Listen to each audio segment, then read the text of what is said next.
नफरत इसलिए नहीं है कि हम खराब लोग हैं, उनकी नफरत इसलिए है कि हम बहुत अच्छे हैं।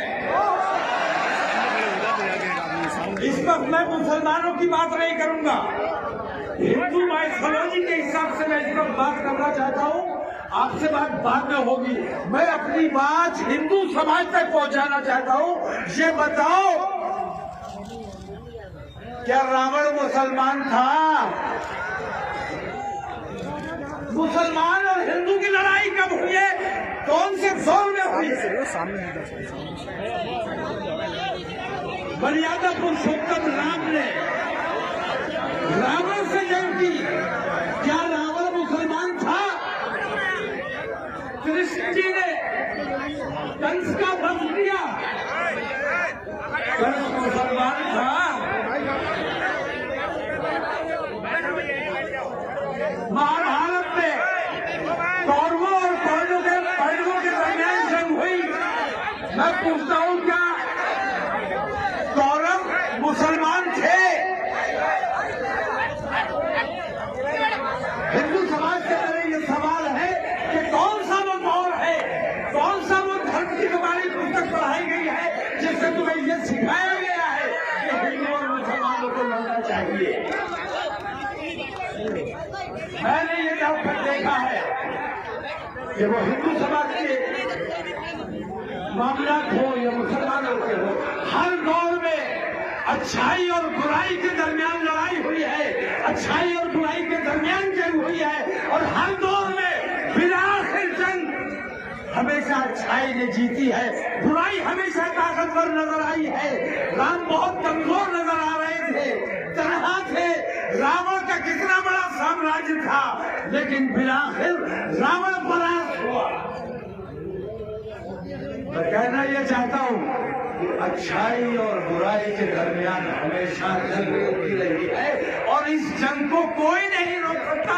ये जंग होती रहनी चाहिए, रहती दुनिया तक ये जंग जारी रहेगी। लेकिन तय हमारे हिंदू समाज को आज ये करना है कि असल में अच्छा कौन है और बुरा कौन है।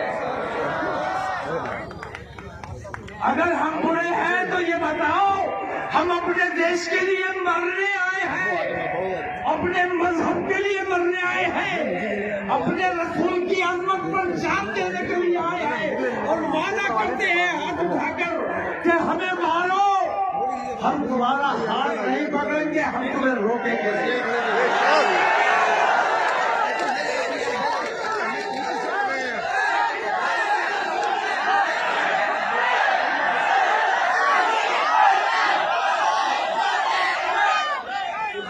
बस। और मैं हिंदू समाज को ये बताना चाहता हूँ कि जिसको धर्म संसद नाम दिया गया वो असल में धर्म संसद नहीं। किसी धर्म में ये नहीं सिखाया जाता कि मुत्तहिद हो जाओ और लोगों का कत्लेआम शुरू कर दो, जेनोसाइड शुरू कर दो, लोगों की नस्लकुशी शुरू कर दो। लोग कहते हैं, मैं हर साल में देखता हूँ, दशहरे पर लोग कहते हैं कि अच्छाई पर बुराई पर अच्छाई की जीत हुई, रावण का वध हुआ, रावण मारा गया। रावण कौन था? रावण में क्या खराबी थी? रावण में खराबी ये थी कि उसने सीता मैया का अपहरण किया था, सीता मैया पर बुरी निगाह डाली थी। यही बात है। उसके दिल में महिलाओं के लिए सम्मान नहीं था, उसके दिल में महिलाओं के लिए सम्मान नहीं था। मैं पूछता हूँ कि अगर रावण बुरा था, उसका वध राम जी ने किया, तो क्या राम भक्तों की आज ये जिम्मेदारी नहीं है कि आज जो महिलाओं को अपमान करते हैं, जो बुरी ऐप बनाते हैं, भाई ऐप बनाते हैं, मुसलमान की बहू बेटियों की बेइज्जती करते हैं, फॉर सेल लिखते हैं, क्या ये रावण के भक्त नहीं है? ये अपने आप को राम भक्त कहते जरूर है, लेकिन असल में ये रावण के वंशज हैं। इन रावण के वंशजों का वध करना ये राम भक्तों का काम है। राम भक्त आप अपने यहाँ तलाश करो, कौन राम भक्त है और कौन रावण भक्त है।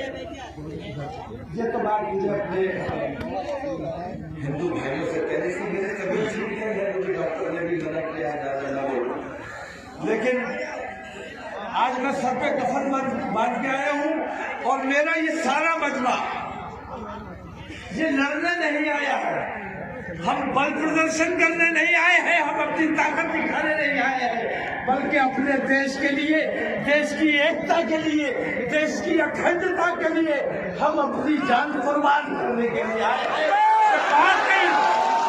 वाकई अगर हमारे खून से तुम्हारी प्यास बुझती है तो हम अपना खून देने के लिए तैयार हैं। अब फैसला तुमने करना है कि जो मरने के लिए तैयार है अपने देश पर, अपने देश की एकता के लिए, अपने देश के भाईचारे के लिए, अपने देश के अमन अमान के लिए, वो बुरा है या वो बेईमान जो महिलाओं का सम्मान नहीं करते, लोगों को कत्ल करने की बात करते हैं और खुद को कहते हैं देश प्रेमी। मैं पूछता हूँ, क्या वो देश प्रेमी हो सकता है जो अपने ही देशवासियों के 20 लाख लोगों का कत्ल करने की बात करे?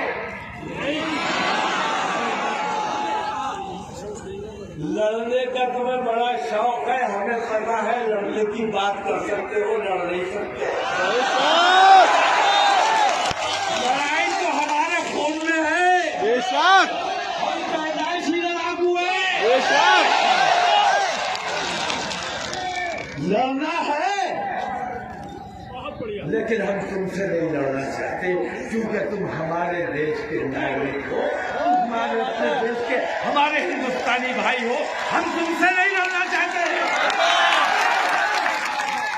अगर लड़ना है तो चलो देखें तुम्हारी बहादुरी, चलो चाइना के बॉर्डर पर,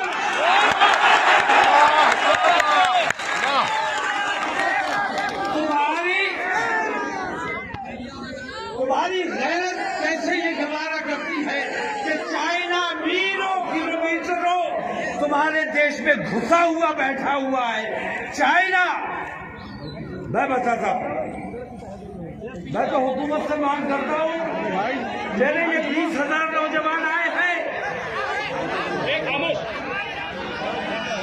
मेरे ये 20,000 नौजवान सर पे कफन बांध के आए हैं अपनी जान देने अपने देश के लिए। मेरे नौजवानों को थोड़ी सी ट्रेनिंग दे दो, थोड़े से हथियार दे दो, कैलाश मानसरोवर,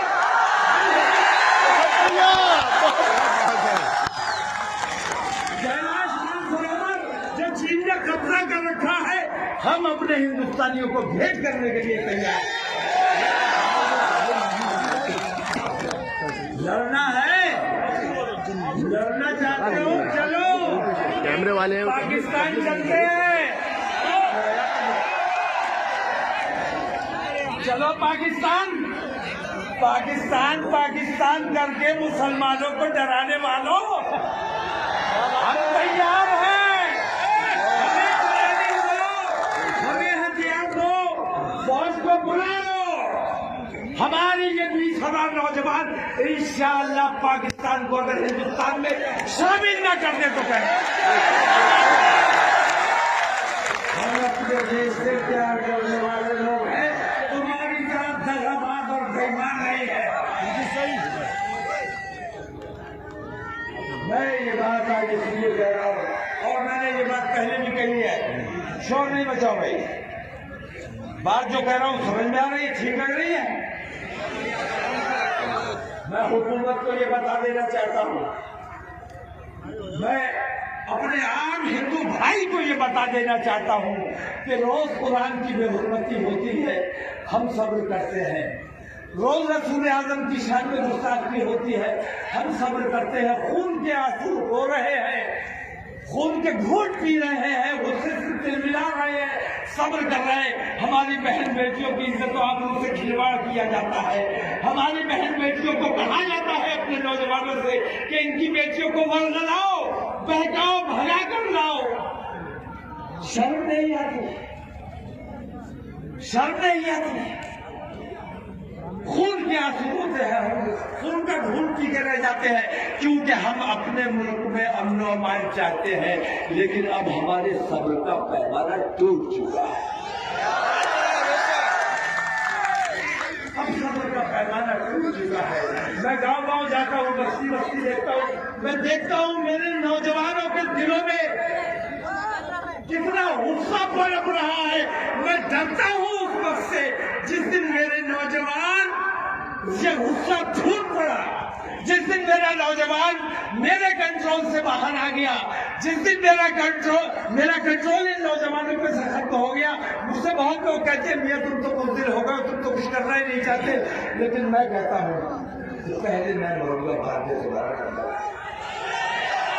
मुझे उस वक्त से डर लगता है, अपने हिंदू भाइयों से खास तौर से कह रहा हूं, मुझे उस वक्त से डर लगता है जिस दिन मेरा ये नौजवान कानून अपने हाथ में ले लेगा, जिस दिन ये नौजवान बेकाबू हो गया और कानून अपने हाथ में लेने तक मजबूर हो गया, तो तुम्हें हिंदुस्तान में कहीं पनाह नहीं मिलेगी। हिंदुस्तान का रक्षा बन जाएगा। हमारे अंदर हम लड़ा के पैदाइशी लड़ाते हैं अपने मजहब के लिए, अपने मुल्क के लिए। हमें हमारे रसूल ने बताया है कि अपने मुल्क से मोहब्बत करो, हम इसलिए अपने हिंदुस्तान से मोहब्बत करते हैं। तो हिंदू भाई या हुकूमत या हिंदूवादी संगठन ये न समझे कि मैं अपने नौजवानों को बहका रहा हूं, बल्कि ये समझो कि इनके दिलों में जो गुस्सा पनप रहा है, मैं उस गुस्से को कम करने की कोशिश कर रहा हूं, क्योंकि मुझे डर लगता है उस वक्त से जिस दिन ये कानून अपने हाथ में लेने पर मजबूर हो जाएंगे। और जिस दिन इन्होंने कानून अपने हाथ में ले लिया, मुल्क में खाना जंगी होगी, गृह युद्ध होगा, और गृह युद्ध मैं अपने देश में किसी भी हाल में नहीं होने देना चाहता। हमारे देश में गृह युद्ध नहीं होना चाहिए। अच्छाई और बुराई की लड़ाई होनी चाहिए, और अच्छाई और बुराई की लड़ाई हमेशा होती रहेगी, और बुराई इसी तरह लोगों को बताई जाती रहेगी। आज फैसला हमारे हिंदू समाज को करना है खासतौर से कि अच्छा कौन है और बुरा कौन है। अब अपनी अच्छाई तो मुझे साबित करनी है। लंबी तकरीर नहीं करूंगा, मेरी तबीयत भी ठीक नहीं है, डॉक्टर की इजाजत के लिए।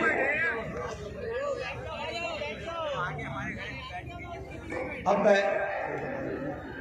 तुमसे सिर्फ इतनी सी दरख्वास्त करना चाहता हूं कि जितने सब्र सुकून से अमन अमान के साथ आए हो, इसी तरह मैंने तो कहा था कि मेरे प्रोग्राम में आओगे तो सवाब पाओगे। ये तो सवाब का काम है। अल्लाह की राह में गर्दन कटाने निकले हैं और दावत दे रहे हैं। अभी एक बार हम फिर ये दावत दे रहे हैं कि ऐ हुकूमत, ऐ बेईमान हुकूमत, तू या तो अपने उन आतंकवादियों गुंडों को भेज, हमें कत्ल करवा दे, या योगी जी अपनी पुलिस को भेजो, हमें गोलियों से भुनवा दो। हम तैयार खड़े हैं और बिल्कुल मज़ाहिमत नहीं करेंगे कोई शराकत को। अगर हम बचने की कोशिश करें तो लानत है हमारी मर्दानगी पर। शेर रज़ा तौकीर रज़ा जिंदाबाद जिंदाबाद, शेर रज़ा तौकीर रज़ा, शेर रज़ा तौकीर रज़ा, शेर रज़ा तौकीर रज़ा।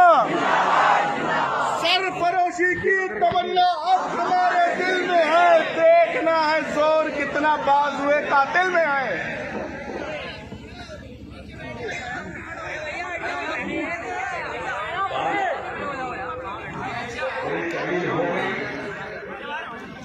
लेकिन अच्छाई और बुराई के बारे में हमें अपने हिंदू समाज को बताना था। मैं अपने उलमा से भी कहता हूँ कि तुम तो दावत के लिए पैदा किए गए हो, तुमने दावत का सिलसिला बंद कर दिया। इसीलिए हिंदुओं और मुसलमानों के दरमियान जो दूरी, जो खाई बन गई है, इस खाई को सिर्फ दावत ही पाट सकती है। दावत का सिलसिला शुरू कीजिए, एक दूसरे से प्यार मोहब्बत का इजहार कीजिए, एक दूसरे से दोस्ती कीजिए, एक दूसरे से कुर्बत बढ़ाइए, तभी देश का माहौल अच्छा बनेगा। मैं उन तमाम हिंदूवादियों से कहता हूं कि अगर जंग चाहते हो तो जंग देश के लिए करो, अगर लड़ाई चाहते हो तो लड़ाई देश के लिए करो, देश की एकता के लिए करो। देश को बर्बाद करने के लिए लड़ाई नहीं लड़ी जानी चाहिए। मैं आप तमाम लोगों से हाथ जोड़कर ये दरख्वास्त करता हूं कि आप लोग यहाँ तशरीफ लाए। मैं बेहद मशकूर हूँ, आप लोगों ने मेरी इज्जत रखी। और मैं ये जो कुछ भी कर रहा हूं किसी सियासी फायदे के लिए नहीं, बल्कि हमने जो तकलीफों में जिंदगी गुजारी है, खौफो हिरास में जिंदगी गुजारी है, हमारी आने वाली नस्ल को हम अच्छा हिंदुस्तान अपने आने वाली नस्ल के लिए छोड़ना चाहते हैं। हम इसलिए ये तमाम जद्दोजहद कर रहे हैं। आप लोगों से हाथ जोड़कर मेरी दरख्वास्त है कि बहुत अमन सुकून के साथ, बहुत प्यार मोहब्बत के साथ अब लोग आ रहे हैं, तो उनके लिए मैं कब तक रुकूंगा भाई? नहीं, अब क्या बजा? 3 हो रहा है।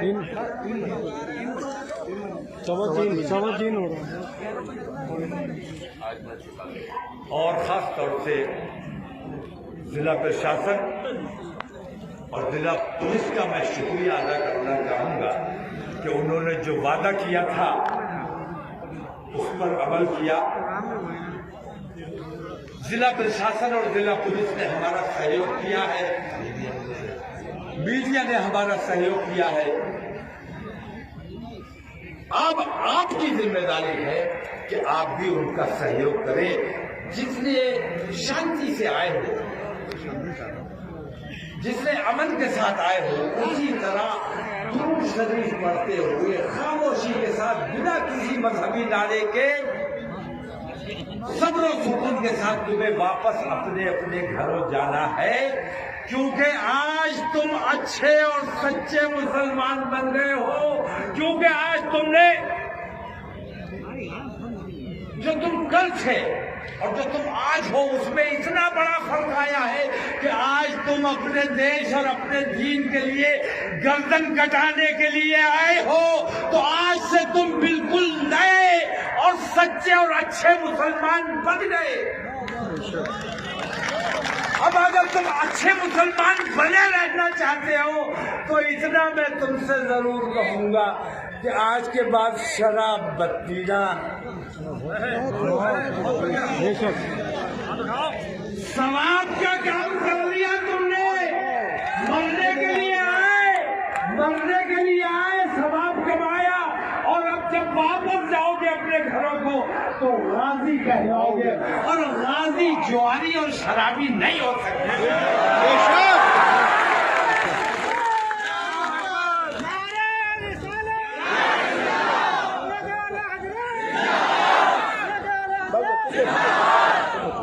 मैं कहता हूं मुसलमान अगर वाकई मुसलमान बन जाए, जैसा मुसलमान हुआ करता था, जैसा ईमानदार लोग कहते थे। मैंने बहुत बार ये बात कही है कि मैं बचपन में सुनता था, लोग कहते मुसलमान होकर झूठ बोलता है, मुसलमान होकर झूठ बोलता है। आज वही लोग कहते हैं मुसलमान है इसीलिए तो झूठ बोलता है, मुसलमान है इसीलिए तो बेईमानी करता है। वैसे मुसलमान बन जाओ। आज तुम मर चुके हो, जो तुम कल थे वो आज नहीं हो, क्योंकि कल वाला जो तू कल वाला था वो आज मर चुका। ये समझ ले कि तू शहीद हो चुका। आज से तू गाजी बनकर जिएगा, क्योंकि तू मौत के मैदान से बाइज्जत और बावकार तरीके से अल्लाह तबारक तआला तुझे तेरे घर वापस भेज रहा है। तो आज से तू गाजी है, और गाजी बेईमान नहीं हो सकता।